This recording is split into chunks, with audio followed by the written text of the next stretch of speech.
بل د سیول نافرمانه اعلان وشي چې سیول نافرمانی ورسیز د پیسې نه را لګي یوټیلیټي سټور او د اخیرنې کارت دی او دا موږ سره اپشن دی او دا به کیږي د خپل مفادات او د خپل پیدې د پاره ګرانو کتونکو سیاست خلک کوي خو دا نه دا مل دښمنی ده داسې قسمه خبرې ترې کېږي امریکا چې پاکستان په میزایل پابندي ولګي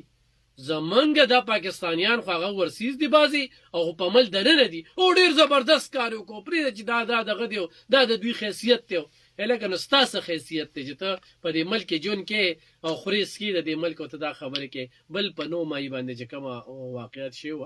او دغه سزا ورول شوې په دې باندې تاسو وایي آیا په دې ملک هر سړی راځي او دغه شانتي انتشار کوي او دغه شانتي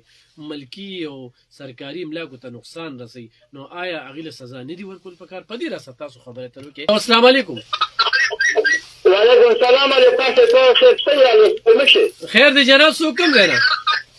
او که به شامه خبره کومه هر کلی درته مجي یو خبره دا کوم کنه نو خو چې تاسو معلومه دی والله چې تاسو مستری شوي جی ادبي خلک مستری شو شاعران مستری شو ولسم مستری شو پولیسم مستری شو او زمونږ دا پاټیاري چې کوم نه کنه دې موږ خانه خراب کړه په خدای ته نو کوم 76 سال کې زمونږ روسو ملکونه آزاد شوي راغوي ترقی وګوره دا وی کاټي وګوره به زمونږ دی بلته وګوره قتل او غیرات او دواکا او غراني او بجلی او څه ته وو بلانکې او څه ته یو دلته وو ولته وو اکر پکر دا څه حالت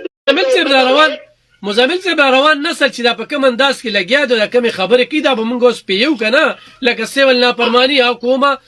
شهیدان چې کوم دینو دا اغیله مونږ بلبل ټوخي مشغري و پسې کو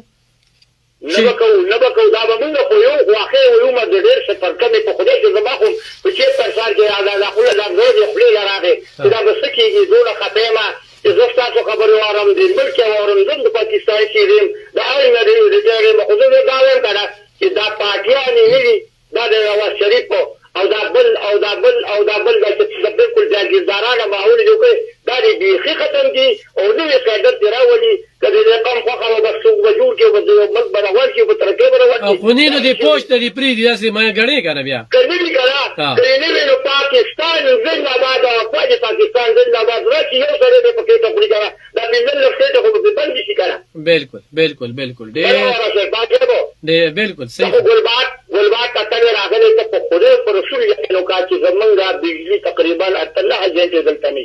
زمونږه لوکشه ته ګیس نه موږ د ګیس والا بجلو پورې خاندل اوس چې ګیس ته کړه دا ته ګیس ته لږ ته والا زمونږه جوان او زو شوکیانې دي په ایمان کې دا موږ لږی نشو لګولې دلته ولا دا پوره ټوري کې دغه کېږي هغه په پاندې څخه څه د باغې ولا ان باندې په دې خو ازمن وختونه خلو چې جوار وړه مواغه څه پلار باندې پړه دا بچي خو مال املیټ راکا وانډه راته دي مشکل لګم دې سره زمانه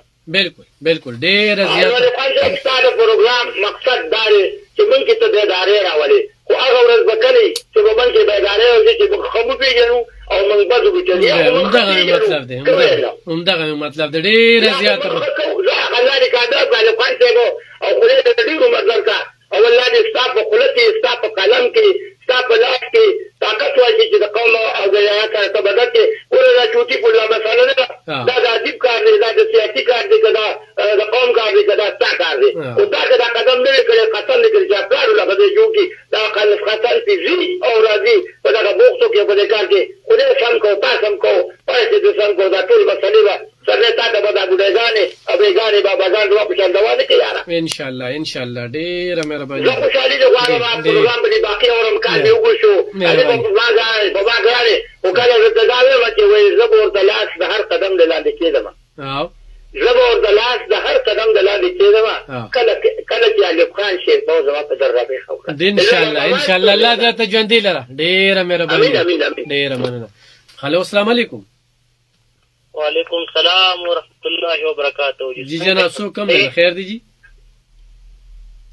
پروګرام ډېر ښایسته دی او خبره بداو کو چې تاسو کم خلکو کې اویرنس پر دې خلکو د څوک د خیر خبره کوي او دوی ته کوم حق لار خی کنه دوی دا غیر شکیږي بدا خبره ټیک ته جی بالکل ځکه چې نن سبا په حق ویل ډېر مشکل کار دی دا د هر څه د وس کار نه دی یره جی خپل بداو کو چې د پاکستان په تاریخ کې یا د پښتونخوا په تاریخ کې دومره نالایقه نه اهلا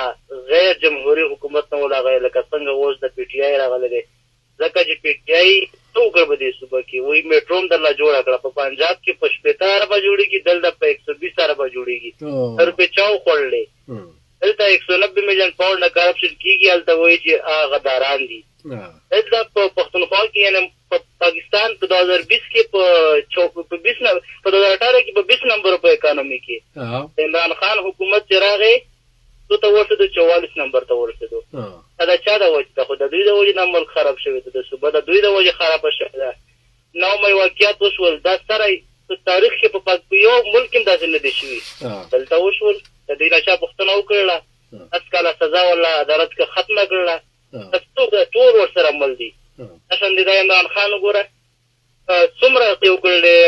موږ له څه کارنامه وکړه د پښتونخوا نه چې موږ ورپسې روان یو وړوکې ماشوم دې ته نه ګورو چې کومه ده حق لاره ده د وجې نه دا حکومت ډېر نالایقه حکومت دی او دې استعفا ورکړي تعلیم وشرمولو صحت وشرمولو سیاحت یې وشرمولو پولیس یې وشرمول د خپل خواښې نوکرۍ دا څه یې شروع کړل پوچ پسې بېلې مسخرې او ټوکې او دا هو دا خو د دوی هغه کاروبار دی کوم چې دا دوی نه کوي دوی به څه کوي بیا صحیح ډېره زیاته مننه کوم وروره ډېرې زبردستې خبرې دې وکړې انشاءالله تاسو سره به موږ انشاءالله ودرېږو ډېره مهرباني ډېره مننه